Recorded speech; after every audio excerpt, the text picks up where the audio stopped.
out of Florida, a tragic one that the pickup truck running red light in a crossing and T-boned into a Brightline train this morning, carrying nearly 100 people, killing at least 2, injuring more than 50. With the details, what could we latest? For passengers on that train, it was a jarring jolt, then smoke and fire, panic and chaos.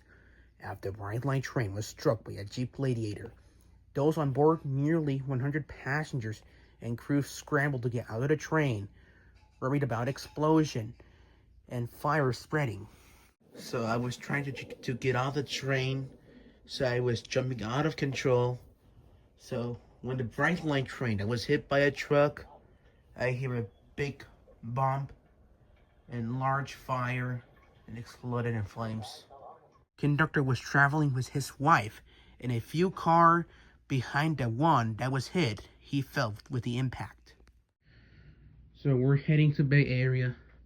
The truck crashed into a Brightline train and was on fire. I hear explosion. The Brightline train may have been traveling nearly 80 miles per hour when it was struck by a pickup truck through the intersection. But local officials say the railroad crossing gates were working to hold back traffic.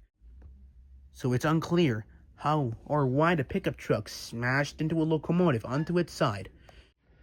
We're driving a long train. It was hit by a pickup truck.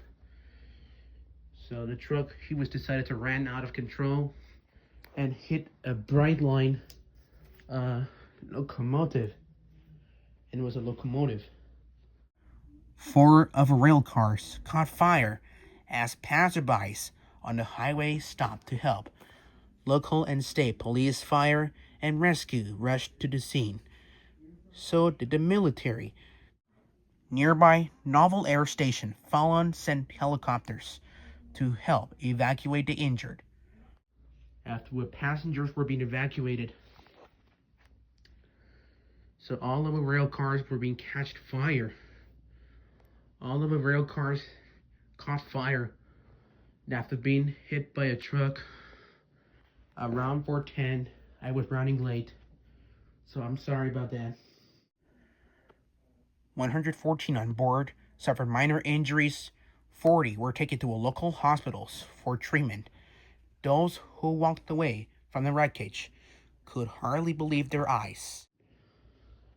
So the conductor and the 100 passengers on board and the truck driver were killed. So that truck smashed into a locomotive. So that could be more injuries. I don't know. Tonight, even more than 8 hours after the wreck, officials still having trouble getting into a smoldering. Rail cars to check for any more survivors or victims. All right, thank you.